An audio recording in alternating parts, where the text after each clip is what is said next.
and gentlemen, my name is Nancy Buchanan, and I am the District Representative in the Water Resources Division of the Michigan Department of Environmental Quality, which is the DEQ.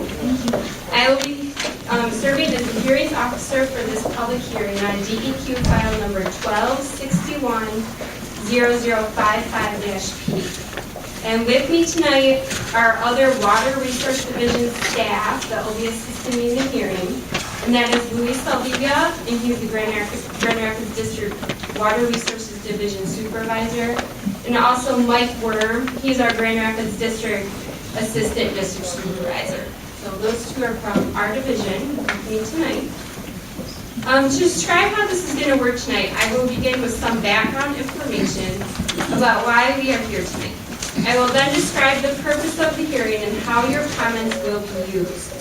Following that, I will outline the procedures under which we will take your comments and then describe what will happen after tonight's hearing. It will then be time for you to provide comments, and we will spend the majority of time tonight listening to those comments. At the end of the hearing, I will provide a short summary in closing.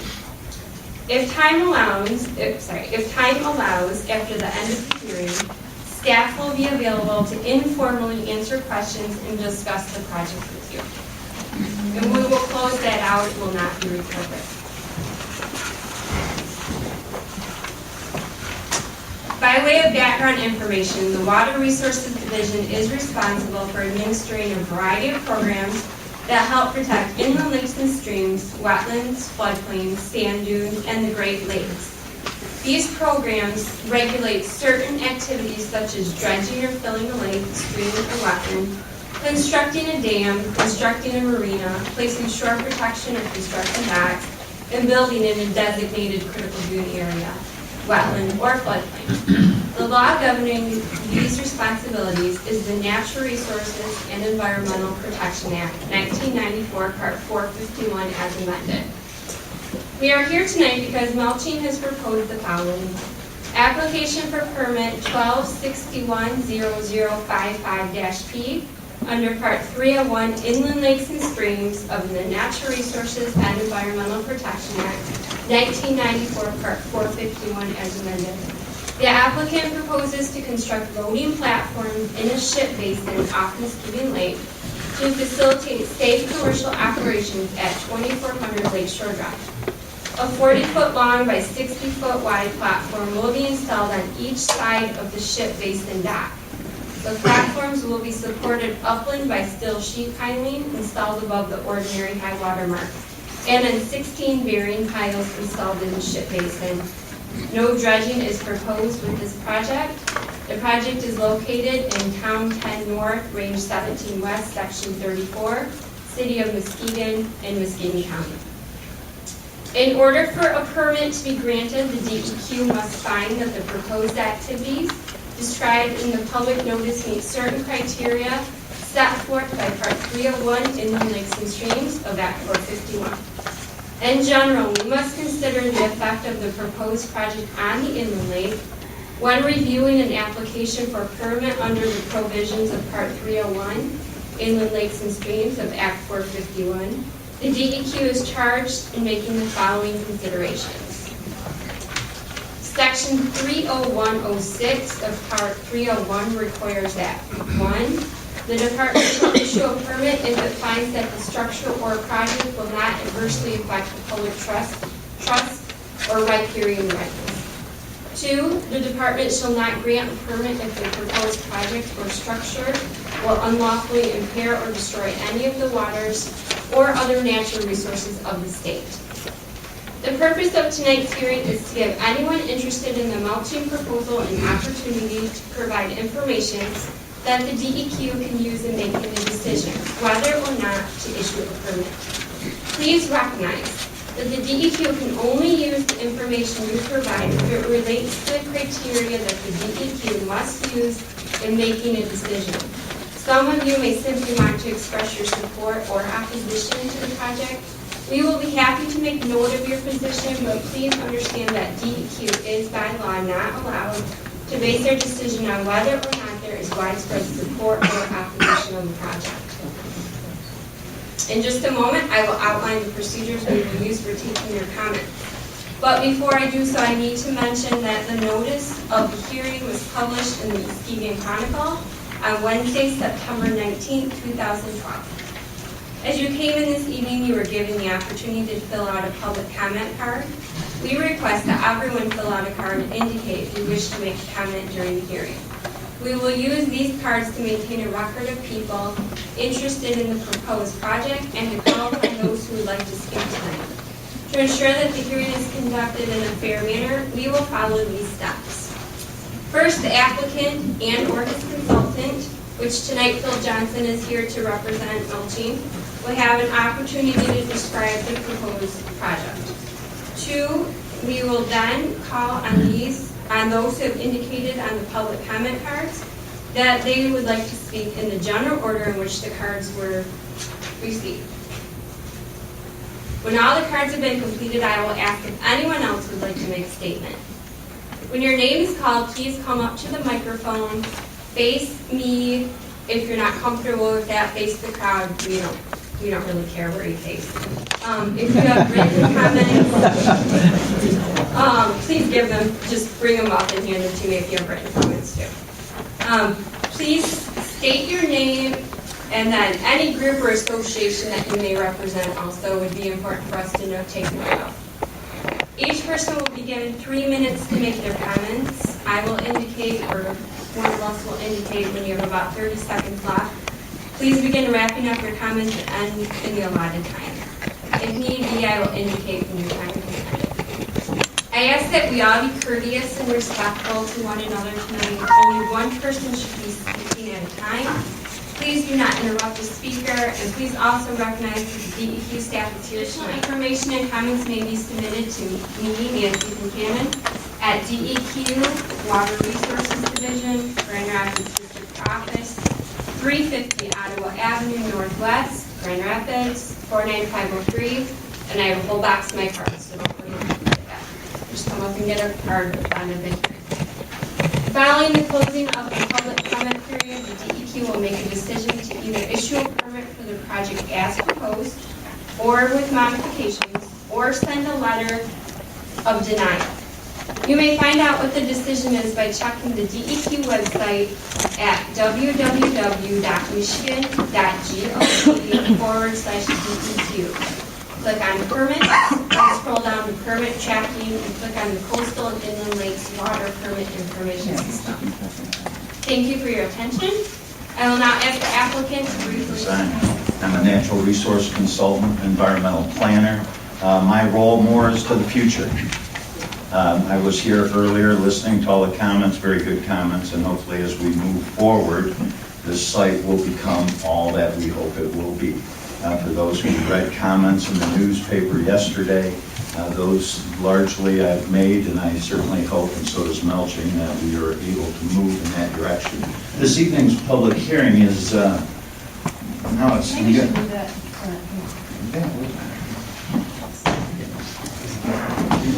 People see that? Yeah, that's good. Since it's being recorded by a DEQ recorder, I think this will pick me up, probably get it. Tonight's public hearing is a request by Mulching to install 2 loading platforms, 60 feet wide, 40 feet reaching out into the basin.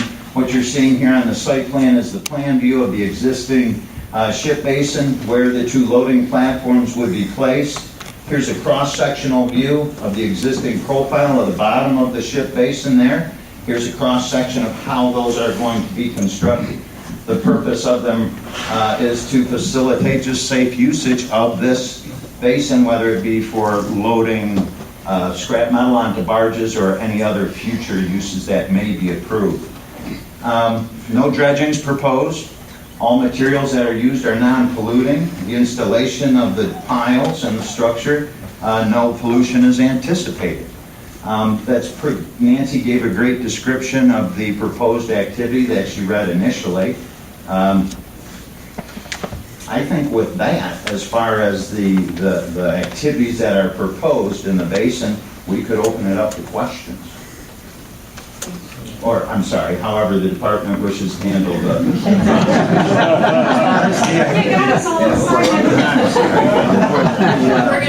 We're gonna go with comment. Gotcha. And then at the Okay. end of the fourth All right. period, we can close it, and then there can be more questions. As far as the structures, what wasn't proposed, that was initially contemplated, was a cribbing structure where they would actually put in steel sheet pile and then infill it. What this does, as you can see in the cross section, it sits above the existing water profile and the side slope, sitting on the bearing piles that are part of the permit application request. Good, thank you, Phil. Okay, here we go.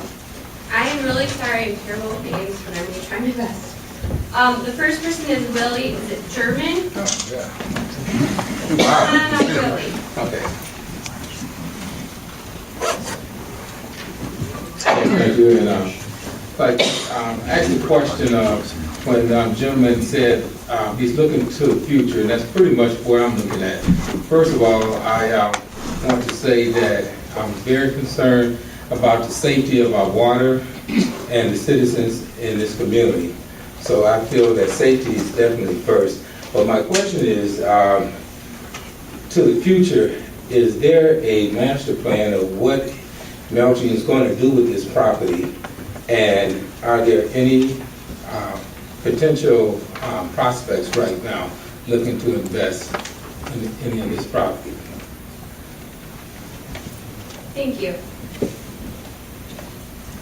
Okay, the next person is Steve Schiller.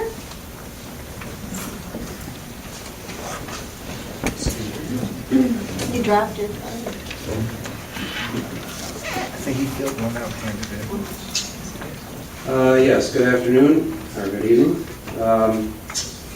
I've lived on Muskegon Lake my whole life. I'm very aware of what's been poured into that lake since the 60s. I live very close to this site. I'm very concerned. I've watched tug and barge operations before, and when tugs come in, they have a deep prop that stirs up the bottom for a long way. I've even watched tugs before that have been used for actually dredging particular slips out that did not have enough water, and they'll use their prop wash to actually take these sediments and distribute them out farther out into the lake. So I'm a little bit worried about a tug coming in there with a barge, because I'm certain that that will stir up a lot of the toxic sediments that are in that lake. Over the years, I've spent a lot of time in that area, and in the last 2 years, we have seen a huge increase in turtle population in that particular slip right there.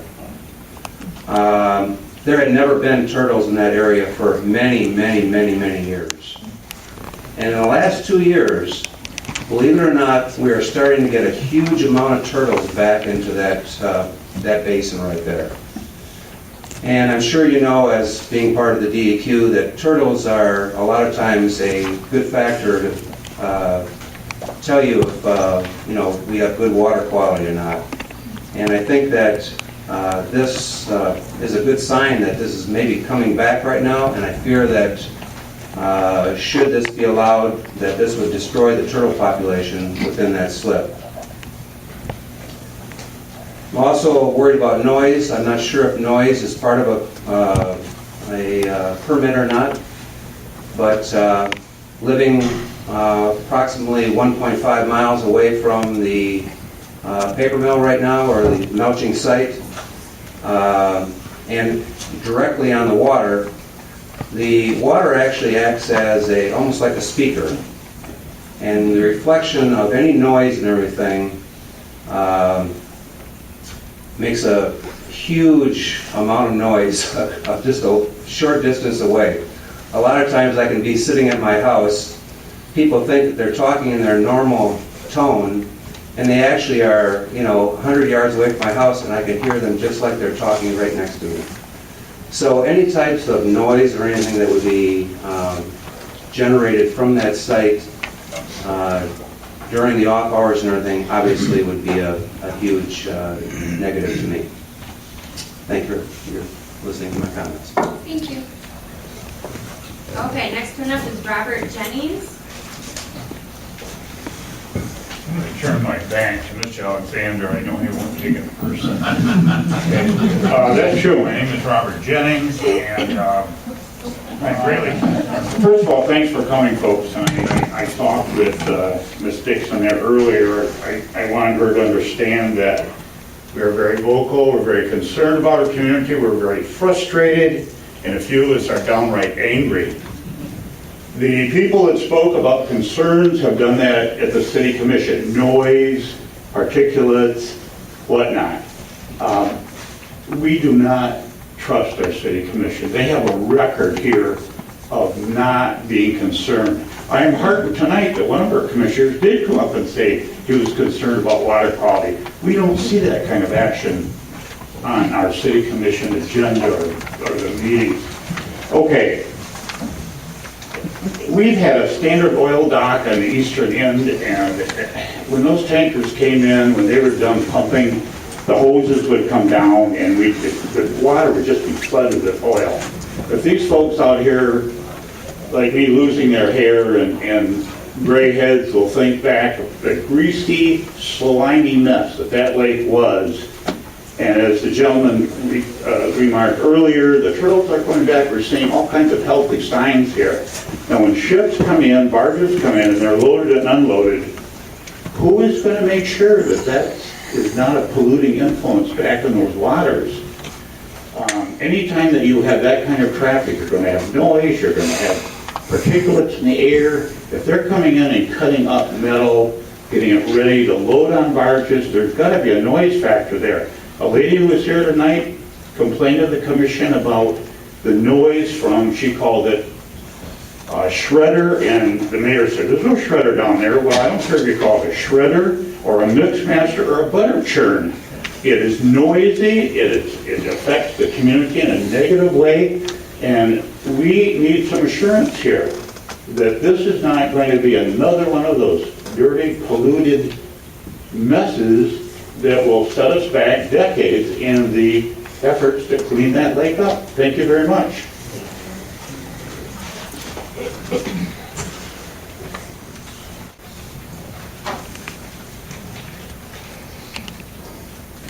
Well, as you know, probably, Muskegon Lake is an area of concern.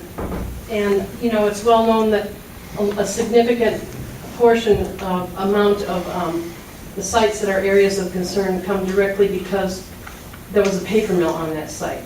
Now, we know there's 100 years of pollution in those sediments in the lake, what's in the basin. Doesn't make sense to me that you haven't tested that basin if they're going to be wanting to do stuff in that basin. I've seen reports about the sediment that's outside of Muskegon, you know, right outside of that property in the lake, and it does not look like healthy mud. It looks like gelatin, gray gelatin with pieces of mud in it. It doesn't look like it, you know, it's a healthy lake yet. And it's, you know, a lot of this has come from the paper mill. We know that. And so, you know, all along this process, we have not had much transparency. We've been asking for this meeting since January, and we don't have a lot of trust for Doug Melching either because of trying to blow up the smokestack without getting DEQ approval. You know, a smokestack that's had pollutants going into it for many, many years. So, you know, we want to trust in what you're doing, and we've been watching the process, and a lot of us are very frustrated. We're glad that you're here. We want to have more time to ask more questions. We know that the right thing to do is a complete evaluation of that property before anything else happens with it. And, you know, just hoping that you really are doing due diligence with all this stuff. And to me, so far, it doesn't seem like it, because it makes sense. Of course, common sense is not a thing. It makes sense to test that water outside there. So. Thank you.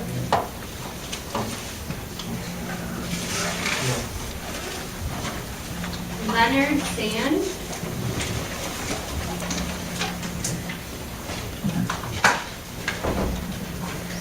My name's Leonard Sand, and I live just to the west of Sanford and the condominiums there.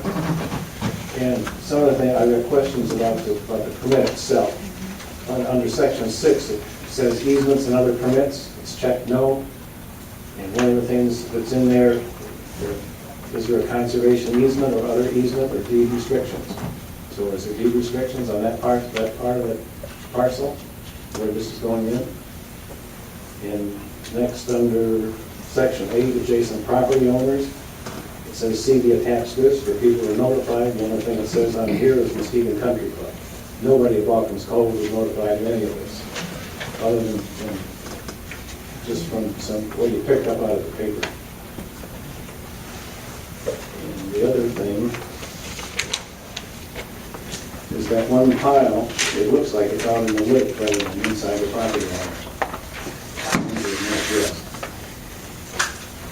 If you draw a straight line across, even on the side of the trees, then you pull that back in a few feet, otherwise it's in the lake. That's all I think. Thank you. Thank you.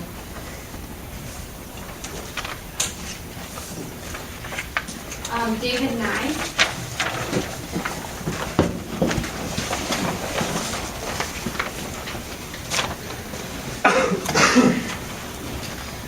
Well, my name is David Nye. I'm with the Muskegon Concerned Citizens Coalition. I was hoping I would speak a little bit later once I found out what other people had brought up, but I do want to say that my watchword for most things has always been trust but verify.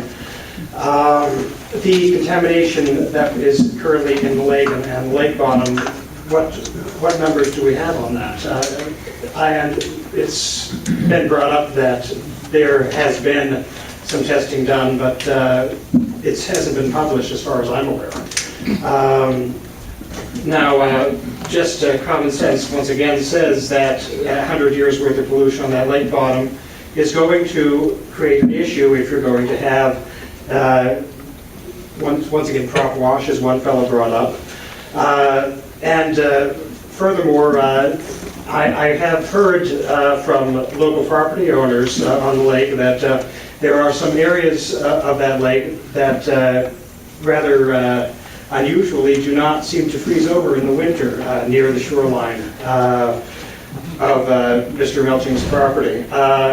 So if you're going to be driving piles in that area, you may be unearthing decades worth of who knows what, honestly.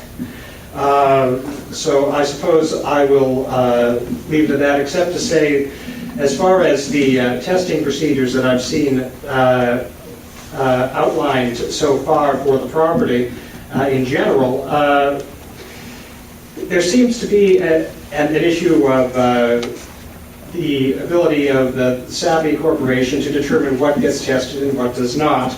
What I'm wondering is, does the DEQ even have any authority to compel Mr. Melching to test on any particular portion or parcel of that site, or is it all subject to Savvy's approval? I've seen a lot of dancing around that, but I haven't seen any direct answers. Does the DEQ have the ability to compel testing on any given site, and what are the criteria that are being used in order to determine what tests are done and where?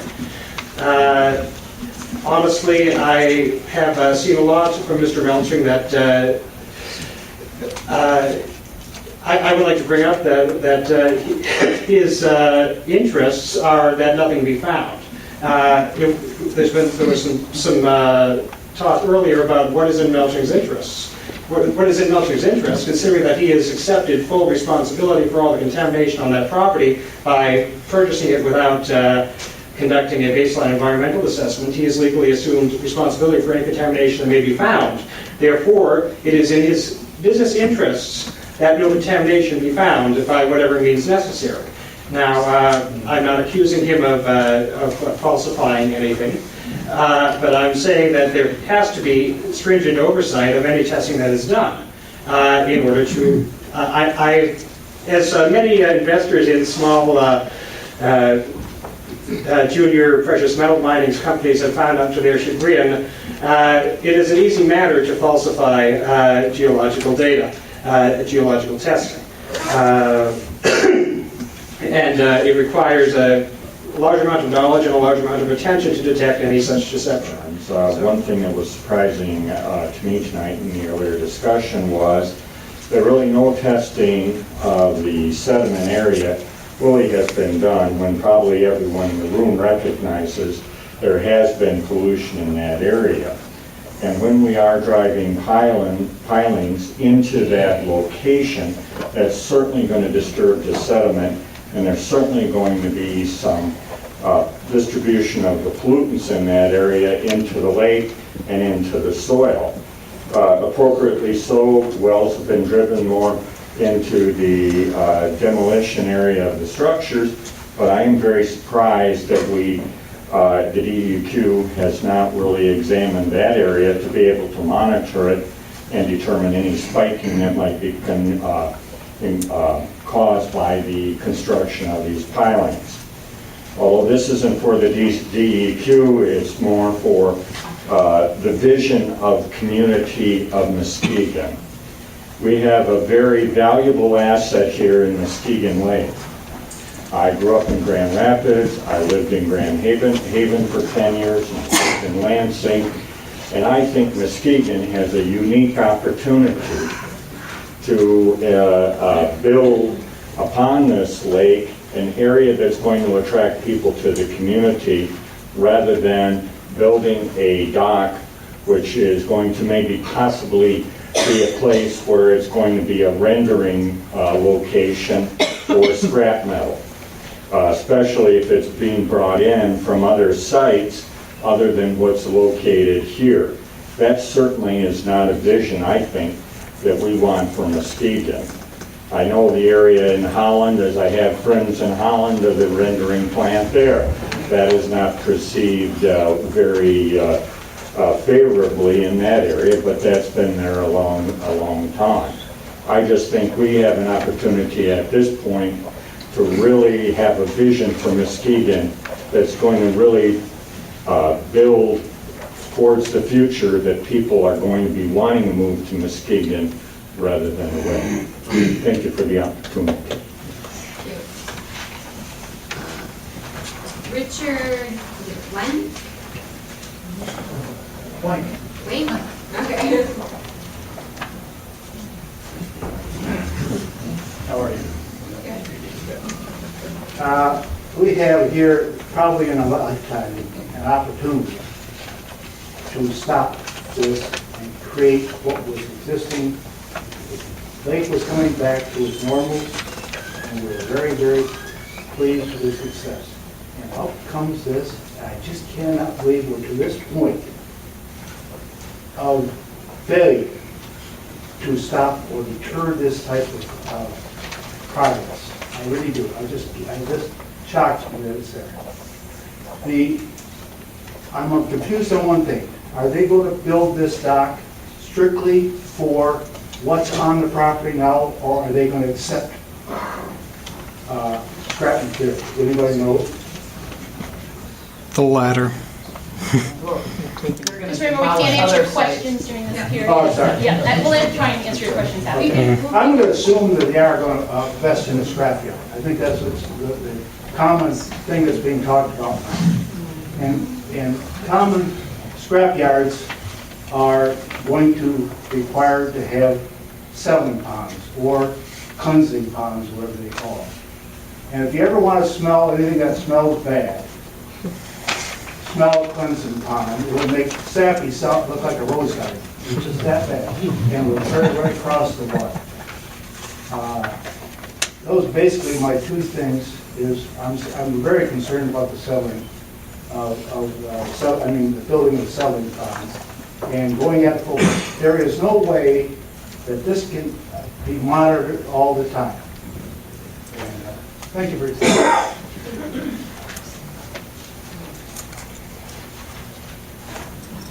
Okay, James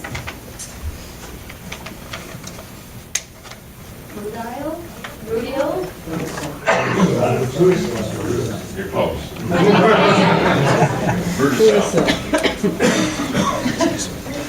C-I-L. Oh, I apologize. Jim Rudisell. In the earlier meeting you held for the community, I brought up the issue of dust control, and with the proposal here, unless there's an awful lot of paving going on in this facility, if they're going to be trucking stuff in, the dust is going to be a huge issue. There are like 8 marinas on the south side of Muskegon Lake, high-quality marinas, and any dust that gets on sailboats or boats can have a detrimental effect on a whole lot of livelihoods here in Muskegon. This is the other comment I would make. When this site was, where the sale was first announced, I think the community really got upset when Sappy stated that there would be no residential, no commercial, it had to be used for industrial. And now here, quite a few months later, there are some ongoing discussions that the property is not as polluted as they thought, that there are going to be some opportunities for other than commercial possibly. That's what was in the newspaper. So I would just like to have the DEQ do whatever they can to ensure that the site is cleaned up or found not to be polluted, that they really push the present owner to do a whole lot more than just have a scrap processing piece of property.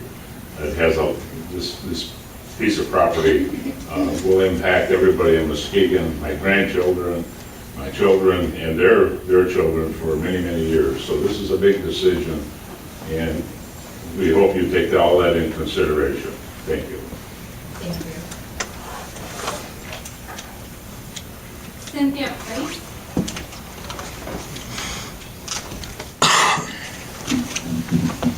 I am Cynthia Price, the president of the Muskegon Safer Shoreline, although I'm not necessarily addressing you based on that, but there are a number of our board members present, so I think it probably is the sentiment of Muskegon Safer Shoreline.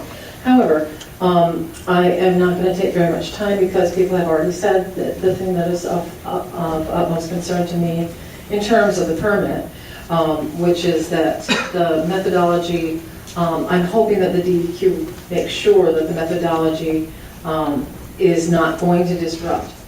Okay, Dana, is it C4 Pennington?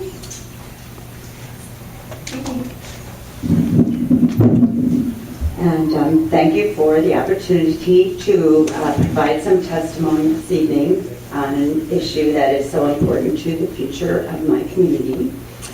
I am a public employee myself and like to think that I try to safeguard the public trust, and I will say that after listening to you tonight, I feel reassured that you are trying to safeguard the public trust in this matter. I live on Muskegon Lake. I join hundreds of other local residents who bike and walk and run on the Lakeshore Trail. I paddle my kayak around the Muskegon Lake beach in the channel, and I have a small power boat that I keep at the Great Lakes Marina.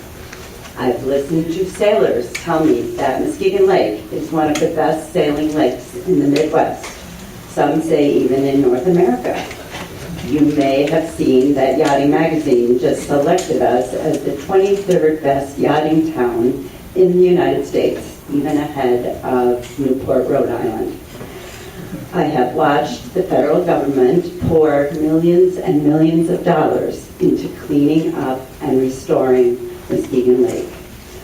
So now, I'm asking you, the public officials that I trust to represent me and the citizens of West Michigan, to consider very carefully whether you will approve a permit that will facilitate, in my mind, both a short-term and a long-term operation of a large scrap metal processing operation right smack in the middle of the marinas and the bike path and the 23rd best yachting town in the United States. I have been told that it will be better to ship the metal than to truck the metal, but I have witnessed the level of noise that the loading up of cargo ships can create, and I'm not sure it's the noise that my fellow kayakers or bikers or sailors or the folks sleeping in the marina are going to want to hear. And I now understand, though, that noise isn't your department, so I'll have to send those comments back to the people who are in charge of noise. I wonder about the smells and the airborne contaminants that may be stirred up in the lake that we have just spent so much money restoring. I'm kind of curious about where the Grand Valley scientists are who are working so hard on restoring the lake, and I'm wondering if they are offering their input as well. And the suspicious side of me wonders if the Lewis Padnos influence at Grand Valley State is having anything to do with the fact that they don't seem to be here. Years ago, the pulp mill operation sometimes caused a very noxious smell to pervade the Muskegon Lake area. My girlfriend Joni says that her mother would always warn her not to complain about that, because that's the smell of money, Joni. That's the smell of that money of hundreds of workers earning good salaries to support their families. I am hoping that my grandchildren won't.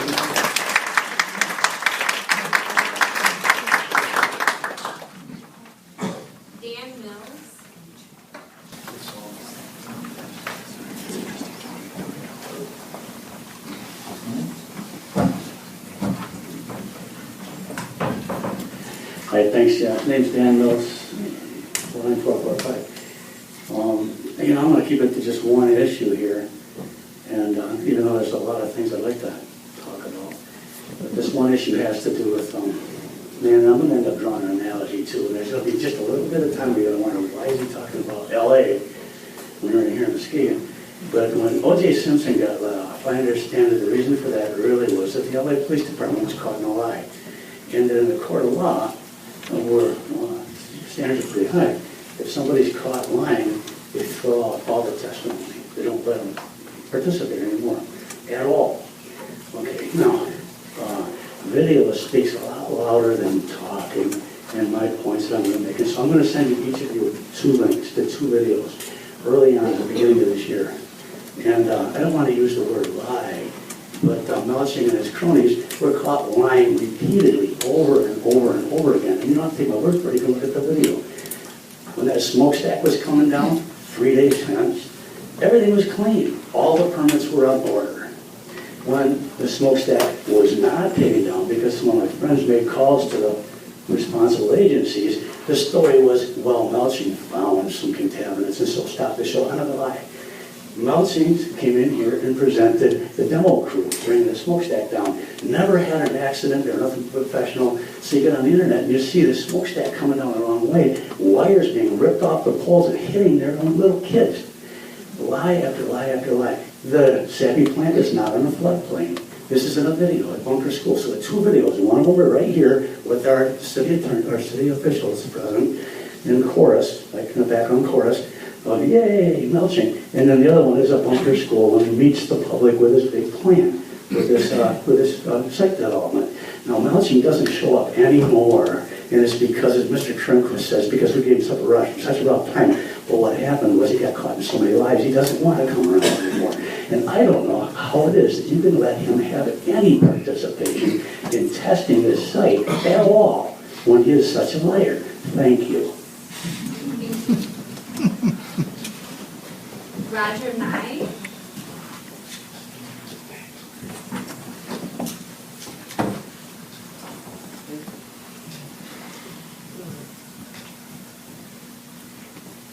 Thank you. Good evening. My name is Roger Nye. I'm here on behalf of the Concerned Citizens Coalition and Occupy Muskegon. My take on this comes from somewhat a different angle. I have a map of the Muskegon Lake shoreline in 1930, and next to it I have the same map with an overlay of the present shoreline. Now, as you see, in 1930 there was a whole lot of water out there.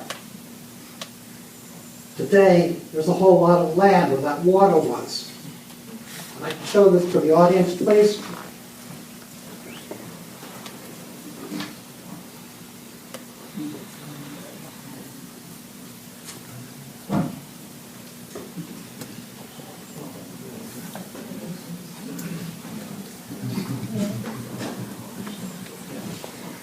knowledgeable person told me that this is a fairly common situation along the Muskegon Lake waterfront. That slag, concrete, all kinds of other materials, perhaps roofing materials also, were simply dumped in the lake. And eventually dirt was put over them. Now, my informant tells me that apparently the paper companies did get legal title somehow to this newly created land. I'm not sure just how. I'm not a legal historian or a lawyer. Perhaps the law basically told them, help yourself to our lake bottom. Or perhaps they simply took the land and then sued to have title quieted under what's known as adverse possession. In any event, there seems to be a question as to what part of the newly created land is covered. To what part of the newly created land does the melting corporation now have title? That is to say, what part of that newly created land did S.D. Warren have title to? And I think that before doing anything in this matter, it's up to you folks at DEQ to investigate and make sure that the melting corporation establishes its title to the part of the site in question. This is simply not property that was created by, let's say, the paper companies saying that this is a natural accretion or something like that. So the question is, how do you get title to lake bottom like this? Is this in the public interest? This is basically a reflection of 82 years of corporate greed, and whether it was legal or not, theft. Thank you very much. That is all the cards we have for people to check things like to talk. Is there anybody else who would like to talk and need to check?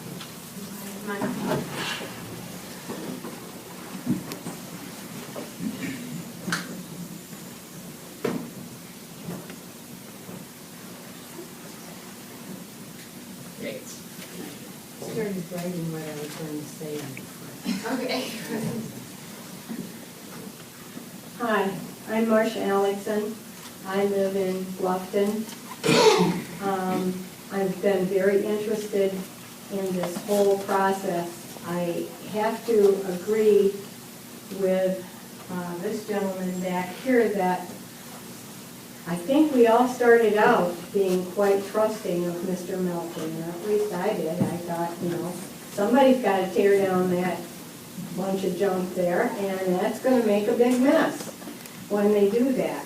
I think the problem has become, however, that we're not sure that Mr. Melton is just going to tear down this junk and make his money and be out of there or sell it, or if he is going to continue to want to run a business like that on our shoreline, because it is just too important of a piece of shoreline to be a scrap metal place.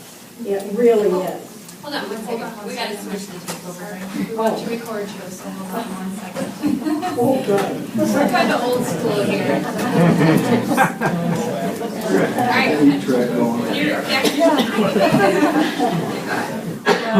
I think Mr. Melton could redeem himself a whole lot with a number of us if he would come out and say he's tearing down the sappy thing. He's not planning to continue to use that very valuable property as a scrapyard. There are other places to put scrapyards besides a piece of property that has a very important place in Muskegon's history and in going forward. I'm asking him to clarify whether he is simply going to take care of the mess that we have there now, or if he plans to have a mess going there now for the next 100 years. Thank you.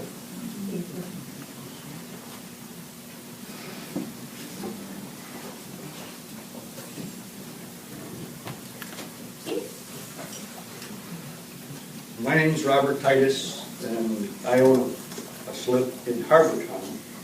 But I work construction, and I see a lot of these scrap yards around, because they have to use a crane once in a while, and that's what we do. So, being a property owner, here's another one, I'm a little concerned about if this scrap yard, or this operation is going to be another one of these scrap yards I see around, that they have a fair amount of pollution themselves. This is their retention pond. Lots of oil, contaminants. I don't want to see the shoreline looking like this.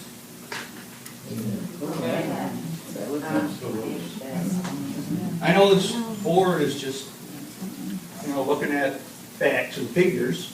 I think more facts and figures need to be found. I think you're going to find some reason, maybe, to not allow this permit. If that would stop this from happening, that would be a good thing for all of us. So just take that into consideration if you would, and in your decision. Thank you.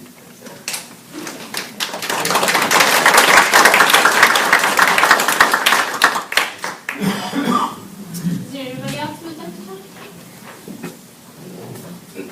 Excuse me. I'm Gloria White Gardner, GW Gardner and Associates. I'm a consultant and community activist in Muskegon. And also, I chair the Labor and Industry Committee for the Muskegon branch of the excuse me, NAACP. The national office does have a watchdog group that is monitoring what's going on with SAPI and with the BC COP plant. Some of our concerns will have to do with the redevelopment of the shoreline and how that redevelopment will affect not only the community but generations to come. And we're also concerned about contaminants and how that affects the population as well. Thank you.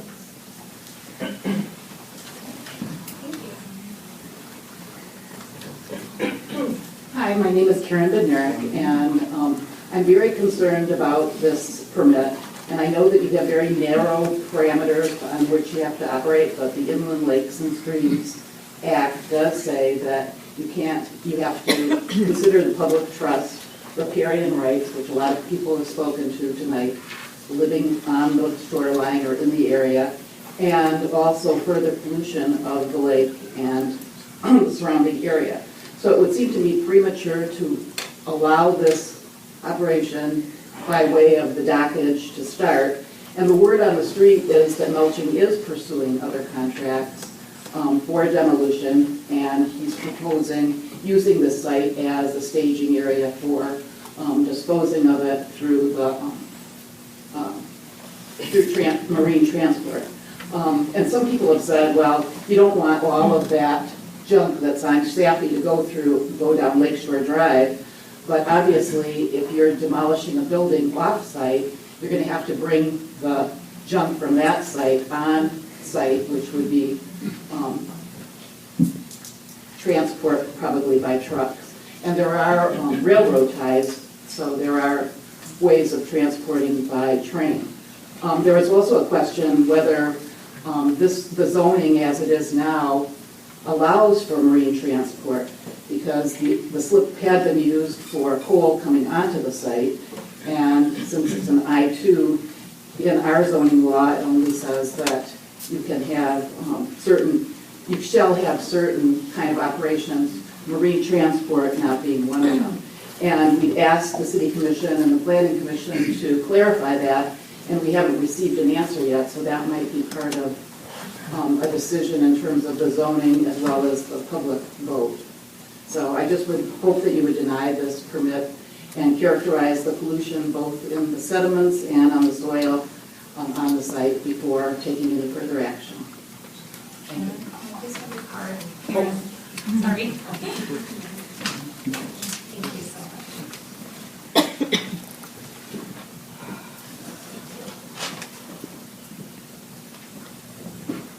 My name is Leah Markowski. I am a city commissioner here in Muskegon. In addition, I am the secretary of the Muskegon Lake Watershed Partnership, so hopefully they agree with what I'm about to say. But I would echo the fact that in the past, this property was in fact Muskegon Lake. And so in my opinion, we are actually dealing with waters of the state. Somewhere back in time, we allowed people to take over that water. And so what I am requesting of the state is that they continue to act in the public trust and take care when decisions are made, so that I am not a microbiologist or a geologist or any other technical scientist. I cannot, in fact, ensure that the tests that you're doing are accurate. I can make my own assumptions and I can review the data, but I don't have that background. So I request that the department take the time to consider that the science that they have is accurate and that they are doing their due diligence. And I have two other quick points to make. One would be that if you feel as a department that you are understaffed in order to in fact serve our public trust, I think that you should continue to petition our state to give you the ability to do your job. Because if we trusted you to do your job, you need the ability to do your job. And I feel that everybody needs to do that in government, not necessarily to have more government than is necessary, but to be effective at the government that we have. And lastly, if pollution is caused by a specific owner, I think the pollution needs to be continued to be attributed to that owner, and that owner needs to be prosecuted. I believe that pollution of our land is a crime, and that to allow another owner to take on that crime is not something that we allow in any other area. So I really feel that we need to continue to push SAPI to be responsible for this crime, and if Melching has taken on the ownership of helping to repair the damage that has been done or to test and to make efforts towards that, that's wonderful, but I don't think that he should be fully held accountable for someone else's crime. Thank you very much.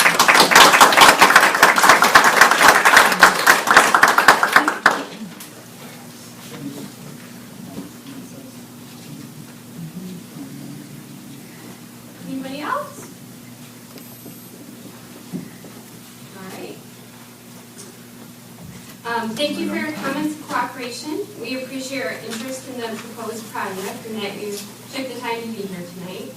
As indicated at the beginning of the hearing, you may submit additional written comments until October 10th, 2012. Following the close of the public comment period, we will consider all comments received and make a decision on the proposed project. And the hearing is now closed. Thank you. And we will be available informally to answer questions and discuss the project. Subject to the restriction, does it make him unable to test certain hotspots? Can any consultant that he hires test them? Does he have to ask permission all the time? I'm surprised to hear that you're asking savvy questions and Melching is answering. Is it a shell game, where they're passing the buck back and forth and trying to avoid, the thing that it looks like to the average person is that Sappy is trying to circumvent our laws, a large multinational corporation, and they are trying to minimize their costs and responsibilities for the mess that they made. So are there laws that cover this situation? Who do we go to? Who can we turn to? We need our elected public officials to listen to us. I agree with you, but I'm not an elected public official. Okay, well, but I can you in talk response to several questions that you have. Okay, good. When SAPI made these deed restrictions, state law, at the time, the environmental code for Part 201, which is the environmental response under which the cleanup would be done, had three different kinds of cleanup criteria: residential, commercial, and industrial. SAPI looked at, as from what I understand, they looked at the property zoning, which was industrial, and they said, we're going to, as they would do in a cleanup, understand this happens all over the state. During a cleanup, you can restrict property, and they generally those restrictions, when they're put on a property for cleanup, will limit uses of the property to what the zoning is. So they limited it to what the zoning was, industrial. Now, subsequent to that, in December of 2010, and we're still doing the implementation, there were amendments to Part 201. Those amendments reduced the number of cleanup criteria to residential and non-residential. And if you think of that, it's either you can live on the property or you can do other activities, which formerly was narrowed to commercial or industrial. And commercial, to further confuse things, commercial was further divided into commercial 1 and 2 and 3 and 4. Don't want to get into that. Right now, there's more flexibility for a cleanup under our state law than when Melching was first going down the path of creating these restrictions. So that's one reason why you're now seeing a little bit more flexibility being talked about. With respect to Melching's status on the site, it is not uncommon for a company to sell its liability to another company or to enter into an agreement, a contract with another company for somebody to take their liability. The DEQ does not recognize that third-party agreement because we're not a party to it. So if Melching fails to respond, we will go to SAPI and ask them to do the response activities. As of right now, Melching has said we will do the response activities that the DEQ requires. Further, I've heard an attorney from SAPI say, if the DEQ requires anything specific, SAPI, Melching can do that work. So we're just going to continue along the path that we're working on, where we have a working relationship, where we're looking at the data, we're looking at the site, and as we go along, we'll be asking, okay, you've answered this question, here's a couple other questions, we need you to answer these. That's how a lot of these sites work. And so that's a common practice in our world. But the bottom line is, any restrictions that they have, you can negate? No, we can't negate. You can. Well, the owner of the property with SAPI, because they have an agreement outside of the deed restrictions. If they agree to change some of those restrictions to allow other activities on it, then that can be recorded on the deed. So what I anticipate is there'll be further restrictions recorded on the deed that will allow for other activities. And what about that in relation to the testing? Now that's that I talked to Heather about this, and she said she had never seen such stringent restrictions on a deed. Such a lot of them, and how strict they were and what they can do. They weren't allowed to test and give any public test results. Even it said they were not allowed to test any further than the government forced, only if the government forced them to test. I understand that. So, can you force them to test deeper if you have concerns, and will you? Yes, and yes. Well, good. That's good to know. Okay, question? Hi. I was wondering, I noticed you said something, and I wonder if it was just the way you happened to phrase it, or if I could get a clarification out of it. I noticed you said that Melching drew up the deed restrictions, and I just wonder if you just misspoke, or do you know who brought about those restrictions? Was it SAPI or Melching? SAPI. Okay, thank you. So I just have a general question, something that citizens like us regard as very, very frustrating. How do we get information going forward about the status of the cleanup? How is there a point person?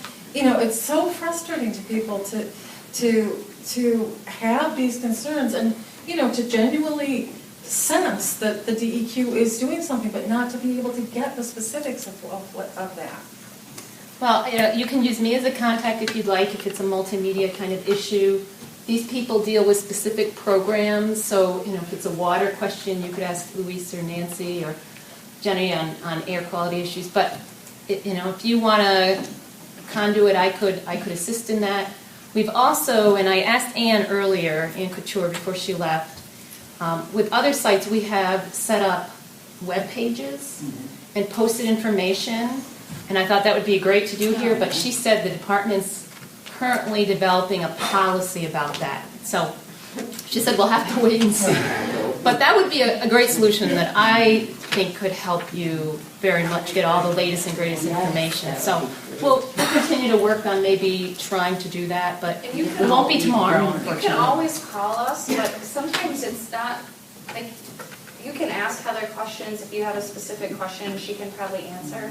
And not that it's the least cumbersome way to do it, but you can always use the Freedom of Information Act to get that. Which we have stuff, done. Which is We've already not done. easy. It's not that, it's a lot easier for them than it is like for air quality, because they have all their stuff on the computer, which is lovely for them. And they were very forthcoming, and Yes, again, I and you can really get appreciate anything. I mean, pretty much everything is available that we have. Now it's leafing through it and kind of picking out the pieces that you want, which is the frustrating part, so. yeah. Shanti's been calling me, so any of you are welcome to give me a call too, so. Yeah, Dave? If you take a look at the EPA Chicago website, as it relates to the coal ash issue with the badges, they have a very nice program there in which it just outlines the public documents, and they're just uploaded as PDFs. And when one comes new, they just have a little star button there that says new document, and you can go back there and check to see the status of the documentation between the applicant and the agency and their consultants. And all the consultants' reports are there too. That'd be a great way to do If this. you have that ability. I'm just saying, I know. we've seen this work at the EPA Right, level. right. And we've done it too, and now policy sometimes gets in the way. We'll see what we can come up with. Yes. I take it you've worked extensively with Tanning Factory Whitehall. Has that been a success in terms of everyone concerned, and what can we learn from that? In terms of us being proactive and... I think keeping your groups together. I mean, basically with Whitehall, there was the White Lake PAC, the Public Advisory Council, thank you. And that was kind of a point where I could relay information to them easily. I mean, I know here it sounds like we've got the Muskegon Center for a Coalition, and I'm sorry if I didn't get that right. Muskegon Lake Watershed. We've got Save Our Partnership. Shoreline, we've got Occupy Yeah. Muskegon. I think maybe, I'm certainly willing to sit down and talk like I have with the White Lake PAC before, but it helps, I'm in like a room this size, this is great, but if it's, a million different people from a million different organizations, it can get bogged down a little bit. I think if there's certain representatives from organizations, How was that the makes it Public a little bit Advisory easier. Council set up? Was that the city? you Muskegon had? Lake Watershed Partnership was formerly a Yes, public advisory. right. Yeah. It's a bureaucratic process coming out of areas of concern. Right. As a follow-up, are you free to speak at all to the leadership from the city of Whitehall? How key it was, how do we go about that here? I'm fairly new to this discussion, but it feels lacking on this end. Can you comment at all about leadership of the city in Whitehall versus just the concerned citizens and everybody else? Well, the leadership of the city, they were very pro environmental. Actually, historically, they ended up suing Whitehall and the department, Whitehall Leather, I should say, and the department. DEQ? I'm not recommending that. Take all our resources away. So they were pretty proactive. They were, the city government, yes, was very proactive. Thank you. Initially, or was that after? No. Initially? Oh. Pretty initially. And to be honest, it still took a long time for that cleanup. Yeah. So Dan? Yes, thanks. Yeah, and my question had to do right along those same lines, though, just what kind of role would you hope for or expect from our city government here? In working with you or working in concert with, yeah, we are, there have been meetings with the city along with Melching, and we've had one with Sappy at the table there as well. And we've had, I didn't see Eloise Hefke here tonight. I know she's, oh, where are you? Well, She wasn't here, but Sally and Sally Shirley from the were- Neighborhood and Shirley Association, from the Green. Lakeside Neighborhood Association, yeah. She was there. Who decided who went to those meetings? Yeah, and Kathy, I'm Kathy Evans from the Watershed Partnership Group. Or, I don't know if she was acting as that person or as from the West Michigan Region. Can you request to be part of that group? We, Ann, I was talking to Ann before she left, and we intend to have some more forums like this. That's one way we can get the information out. The other way I think we need to get the information out is we need to consider what avenues we have, whether it's proactively working with some of the groups to kind of have a regular information exchange, or maybe setting up a web page. We'll have to work on that, and it's clear here that that's something that, given the magnitude of the property, that it'd probably be very appropriate for us to establish some sort of community liaison. So we're certainly going to take that under advisement and try to work towards developing something like that, because it seems like that's what we really need. So is there any advantage or disadvantage of Muskegon Lake already being an area of concern in terms of remediation potential and monies that might become available? I don't know that it's of any advantage for Melching, because they're liable. They have to pay for it. If we find things that we can't attribute to the pollution of this property, certainly that might be something that, as an area of concern, we have access to. Like surrounding sediment? Or? Perhaps. So, and that's something way down the road, but I think you're all correct. We probably need to work closely to try to establish some sort of community liaison. How we're going to do that, I'm not sure, but I do know that we intend to have further public forums like this. Yes. Hi, yeah. I think two comments. One is that it's really, three actually. I just want to say how proud I am of Muskegon tonight. For, whether you're for or against it, people are coming together to work this out, and that's great. But I think one of the issues for me that's hard to swallow is that these things take so much time for you to research and to find anything to stop progress.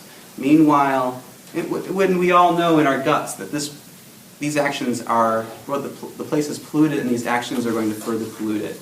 You don't need to be a scientist to know that, really. Data is great, but it's pretty obvious. Yet, we can't stop anything that's happening there for a long time, possibly years. In the meantime, it's business as usual for Melching, and that's extremely frustrating for community members.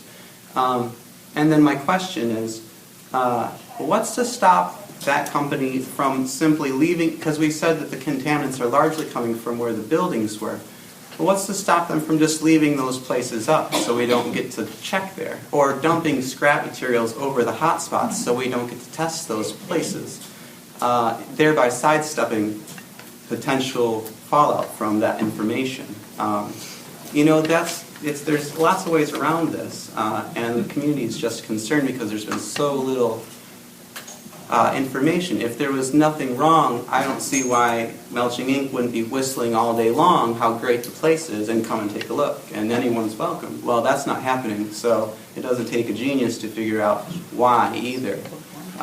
There's things being hidden, sidestepped, and people are frustrated, and we can't do anything to halt that for a long time, except for things like this, put an obstacle in the way to slow things down. That's all. Thank you. Yes. I'm trying to just think when we all want common sense solutions, we all have to give a little bit. We want it to be developed well. He has to make his money off the property.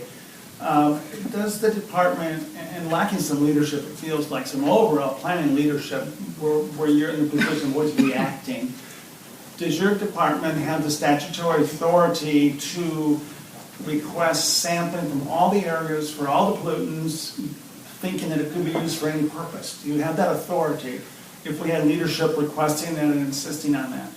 So we know what's there, and then we can begin a master planning phase of what could we possibly put there. This feels so piecemeal, feels such poor public policy. So do you have the statutory authority if someone requested that and gave you that leadership to do it, I guess? We have authority to request testing, certainly. We have to justify our decisions, or else we're not doing good public policy. And now I can get all geeky on you and talk about a conceptual site model where we look at all the activities that happen on the property. We looking at the hydrogeological setting and looking at the geology and try to figure out where does it make sense to test and why. And that then informs your next decisions. Okay, what do we have? What do we know about the property? We know that, for example, there's a clay bottom to that aquifer.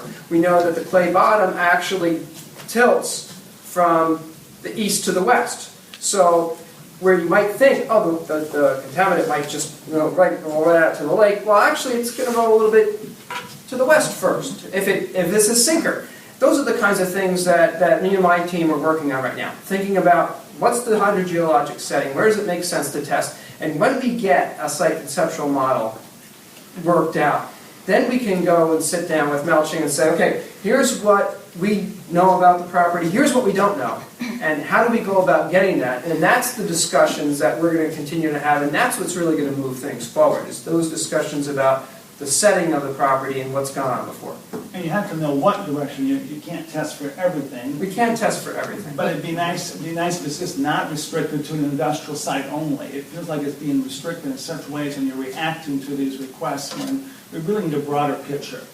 A little broader, it feels like they're not here. We are looking at that broader picture now because we are working with SAPI and Melching to say, is there something short of residential that we can do here? So that discussion is happening too. And we could see, you had the authority to do that test and require it, so at least we know it's there at least.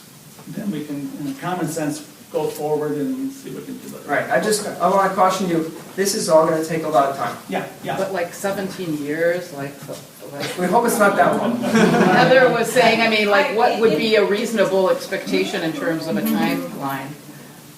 If it takes 2 years to get all the buildings down, and some other time after that to get scrap metal off the property, then the property is opened up for, broader testing. At that point, if there is a specific use for a specific parcel, because that's not all going to have one solid use, likely what we're going to be doing is asking Melching to focus on the spots where we know there have been releases and the spots that are next queued up for some sort of redevelopment. It makes sense to do it that way because nobody's got the money to test every inch of that property right now. It doesn't exist. That's unfortunate. Yes. Prevention is the best. Yes. Are you saying that, oh no, I lost my train of thought. Well, think about it. Are you saying that he can't start, like, there will be a time when he takes away the present metal before he could start bringing in more metal? Or could he start bringing in more metal? Once he gets rid of the metal from the demolition, the property becomes opened up to more investigation. But in the meantime, he could have already been bringing in more scrap. He could make it a shell game. Process to. Yeah, I know, I'm just questioning whether. Yes, he is bringing some. He has brought some in. It's been limited, but he has brought metal in. And unfortunately, it's something we have no control over, right? Yes.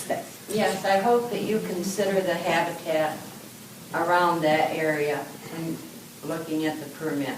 And with the ships coming in, like Mr. Schiller said, stirring up the bottom all the way over, to the channel and out into the Great Lake. And there's so much habitat in that area.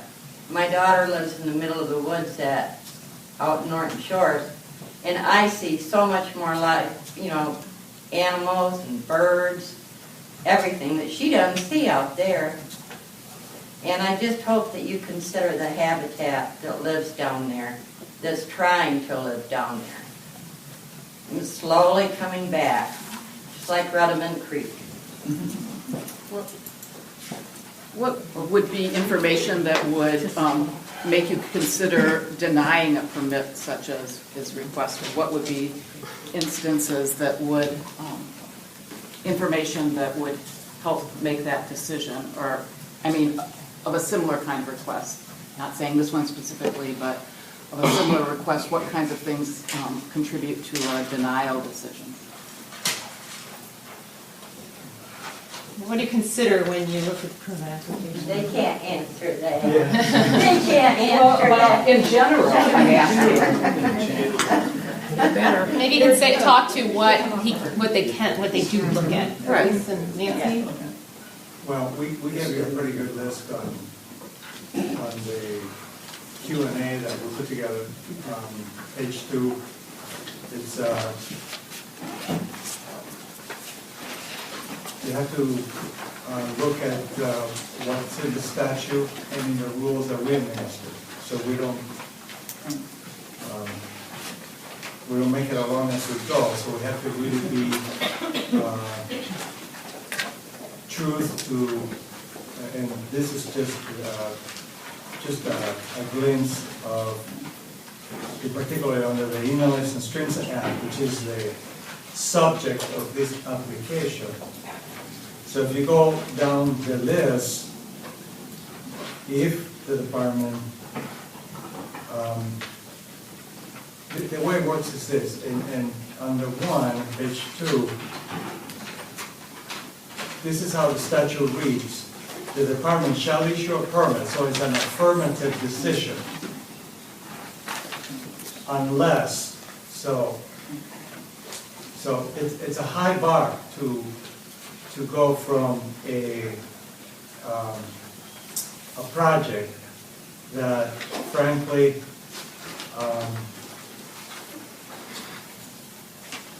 will have to go through a lot of different aspects to create a significant objection and adverse impact so great that will tell the balance to say, well, this applicant, Mr. Melching or whoever it is, does not deserve a permit, and then we have to come up with a finding of fact in our denial that enumerates all the issues why this permit shall be denied. So that's just the premise. It's how the statute is written. This one in particular, the Inlets and Streams. We can talk a lot about hypotheticals.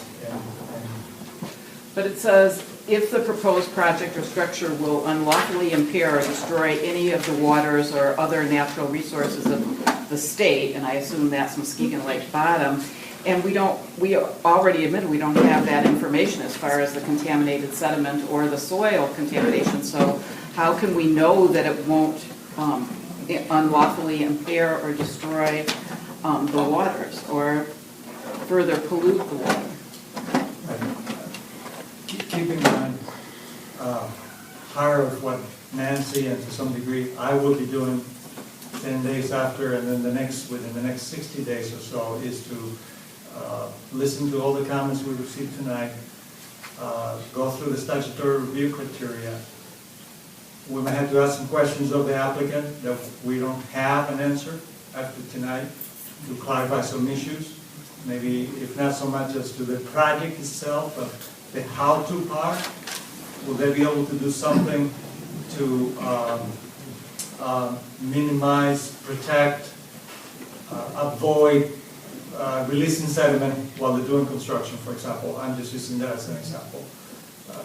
Are there any other methodology or feasible operating alternatives that we need to consider in our process? But very related to that, can you issue it conditionally? I mean, can you issue the permit conditionally? I know that in, like, for example, with Nugent Sand, you issued a conditional permit. So, I mean, under Inland Lakes and Streams, can you say, you know, we issue this permit provided that you safeguard, you know, that you prove to us that your methodology is not going to stir up these sediments? Oh, okay, I see what you mean. Yeah, a permit can be issued. Just about 99% of the permits we issue, and by the way, for Grand Rapids District, 9 counties, we will do about 800 permits this year.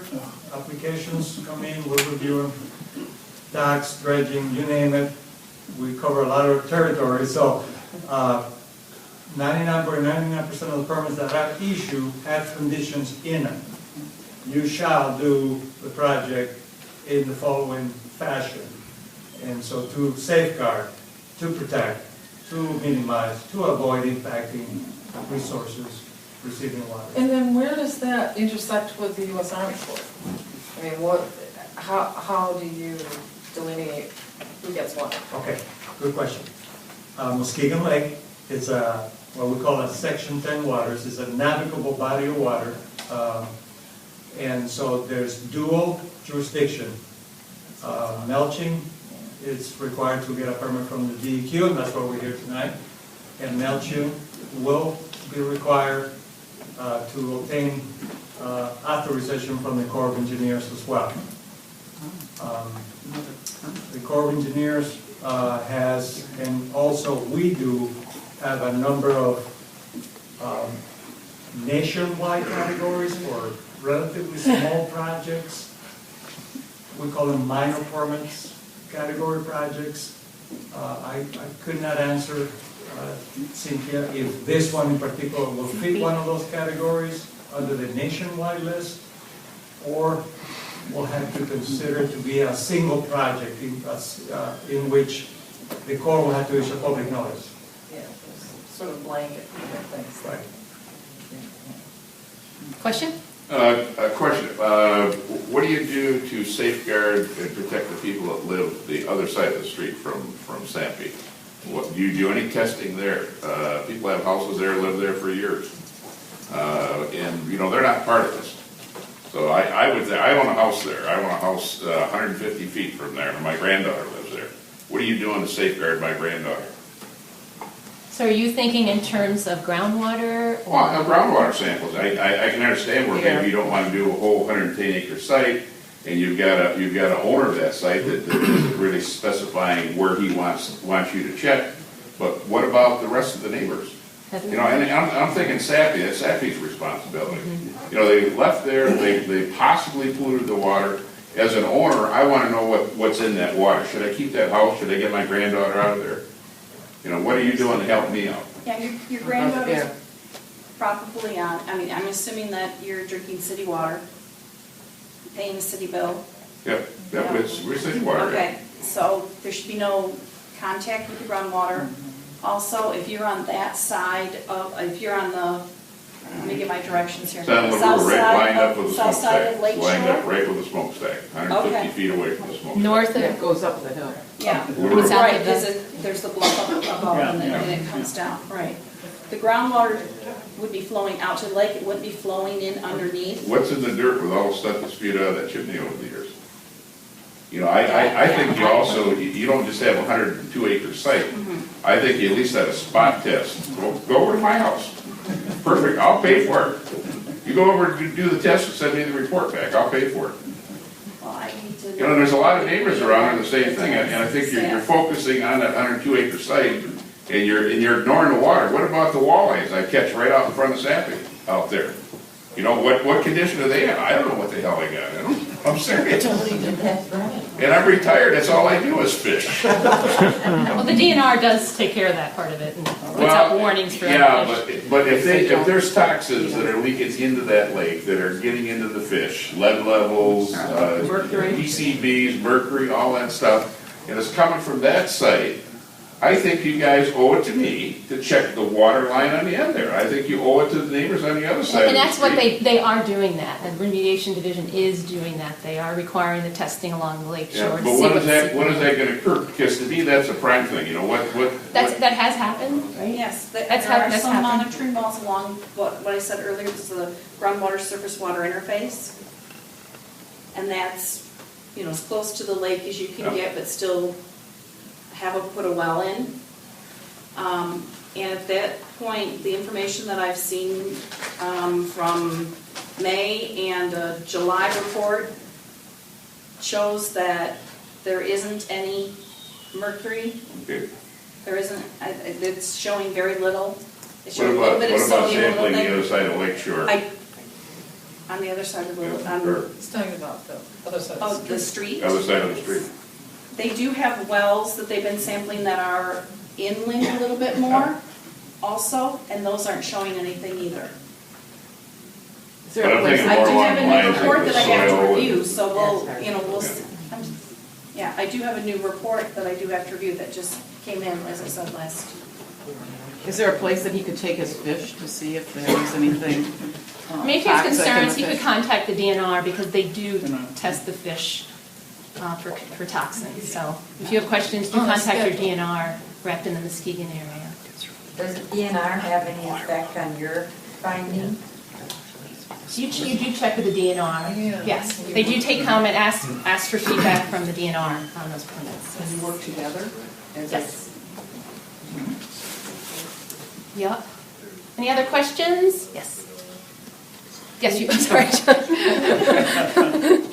You did that to me before. Well, speaking of the DNR, do you know if has the Little River Band of Indians been contacted or contacted you in any way about this being fishing waters, and would that have anything to do with protecting this area? And also, it's common. What we don't understand is that area, the basin, the ship basin there. It's free and open and clear, and you can get in there and you can test. It just does not make sense to us that water, the sediment in that shipping basin, would not be tested before you'd allow any sort of construction in there. You're saying, well, it'll be 2 years before we can get to the ground and start testing it. Well, that's already there. It's open. It's ready to test. You can test. We just have a hard time wrapping our head around why wouldn't that be tested first? Because that's what makes sense. How can you know if it's going to hurt anything if you don't know what's there? You cannot get that permit if you don't know what's there. Because you don't know what kind of risk you're putting, the fish, the turtles that are coming back, the people. You can't swim in it. So. And another thing, there's a $10 million national ocean, the atmospheric, NOAA. NOAA has a $10 million grant to clean up restore the habitat on the southern end of the lake. How does what Melching wants to do so quickly, how would it affect that? Yeah, I don't. Okay, go back to the other question. Do you have a response to the other question, or I have a follow-up? I don't know if you're Yeah. Well, just quickly, and you can look at the representation of the project. Yeah. They're going to drive pilings, 16 on each side, I believe, to support the platform.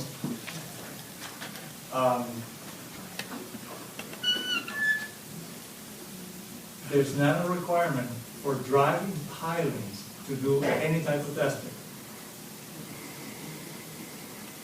So let me repeat, there's no dredging involved. Driving a pile on the bottom line of a lake does not constitute dredging.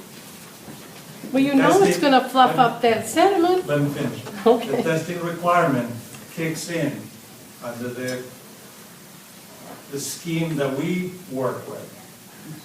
If there's and I think I explained this earlier, if for some reason Melching were to propose some dredging here in this canal out in front of the lake, then a dredging protocol, a sediment sampling protocol under the statute that we administer. So I cannot be jumping onto what David is doing on the rest of the property to make Melching do some testing under this permit. Does that make sense? Yes, although he did request a permit for dredging in March, and he possibly withdrew that because he knew there was going to be testing. I don't know. I can't guess that. But knowing from the very beginning that Melching is willing to do it without the permissions, that's his modus operandi that we've seen from the beginning. But that's conjecture. It's not conjecture. We've seen it. We got the proof. The DEQ was the proof. You were the proof. You were the guys who gave us the smoking gun of Melching. I'm just trying to focus on why we're here tonight and to answer the question. So driving pilings by its own nature does not constitute dredging. Under this process that we have here to process his application for permit. Can you do it anyway? Yeah, I No, mean, he yeah. could just get the permits and dredge whatever he needs to without anyone knowing. If he were to come in for a dredging project, maybe like what he tried to do in March or in the future, that would be a whole different process. We'll go through that. If dredging is involved, we'll go through a procedure. He has to sediment testing. He will do it. We'll review chain of custody, same process that we have for the land portions. We'll look at that, we'll look at what's in the sediments, and then we'll look at disposal options. It will not necessarily mean he cannot do the project. It will more than likely mean you have to take the sediments, if they're contaminated, and then take them over here to either a landfill, to a confined disposal facility. That's how it works. And so it has, in conjunction with the DNR, has the co-manager through the Little River Band of Indians who manages waters from Grand River to Escanaba, have they contacted you at all about this project? Have you received? No. Yeah, another question in the back? Yeah. You said a few minutes ago maybe that he's bringing in some scrap metal now, small amounts or whatever, and he's already got some there. How is he getting rid of it? I mean, because then it's just going to keep building up, and he can say, well, this Building a can... stockpile. He's bringing it in to Building a process it. stockpile, waiting for the ship to come in. He's bringing it that's what I mean. How can he do that? You know, he's bringing it in and taking it out. He's bringing it in to process it, so he's bringing it in, cutting it, taking it back out. Right now, How's he that's what doing he's it? doing. By truck. By truck, yep. Taking it out for where? To sell it, I'm sure. To the market. To market, to be reused, right? It's recycling. Yeah, it's Because recycling. you get more money for scrap if you have it in small pieces. Right. Yeah. The more you process it, the more money you get for it, so. He's gonna take advantage of the shearers and stuff that he has at that site and the torches. And that's why they are, proposing the shipping, because it will speed up the rate of removing that material. And the other demolitions there. While the rec's delayed. Yeah, maybe Daniel's gonna come over from Holland over here. Any other questions? You're already in here. Yes. This is my last one, Okay. I swear. I know this is going long. Holland anymore. Could you, just for an average citizen, could you describe the chain of custody? Is the first link in the chain trustworthy? Is it Melching's people at the first link in the chain? Who is witnessing this sampling? Is it some of your folks or is it some of Melching's folks? Because frankly, if they're the first link in the chain and then they're telling you folks, then that's hard. I'm a little skeptical there. I'd like to think that there's a third party watching out for the community who witnesses the first chain in that chain of custody, if you follow my meaning. Is that how that works, or? I can speak on the sediment testing piece. Sure. David, I'm not sure, I think the land is almost about the same, but typically, Melching is not involved. He hires a third party, soils and materials testing, Inc., somebody. There's companies out there that's what all they do. They will do the chain of custody. Obviously, Melching is ordering the testing. The company has a strict protocol that adheres to some requirements that we have in state law, I believe, and the company is not Melching, the third party is putting their name on the line if there were to be any, abnormal behavior. Okay. They're signing, seal, submit the results to us. We'll look at it. We have issues, questions. We'll go to the company to ascertain what they found. If some additional testing is required, we'll ask them to do some additional testing. That's typically how it works. Thank you. Penalties in law, it's called uttering and publishing and some other criminal charges that can be brought upon someone that falsifies a report that is submitted to a government agency. Okay. All right. Thank you. Yes. I'd like to compliment the panel for your patience tonight. Yes, thank you. Yeah. Yes, thank you, sir. Also, I think the citizens conducted themselves quite well tonight also. Yes. For both sides of the conversation. And thank you for staying extra too, we really appreciate Well, it. thank you for being here and having a concern, and we will keep in touch. Can I raise one question? They talked about having a central source to have the different groups, SOS. I'm a Harvard Town condominiums. I'll give you a free website. We'll put the website up if you want to collaborate and donate a person from each one of your organizations. We'll put the website up for you. We already have one. We already have one, keepitresidential.com. And unfortunately, the DEQ could not use that, but you should all feel welcome to share information that way, right? Okay, well, thank you and good night. Thank you. Thank you.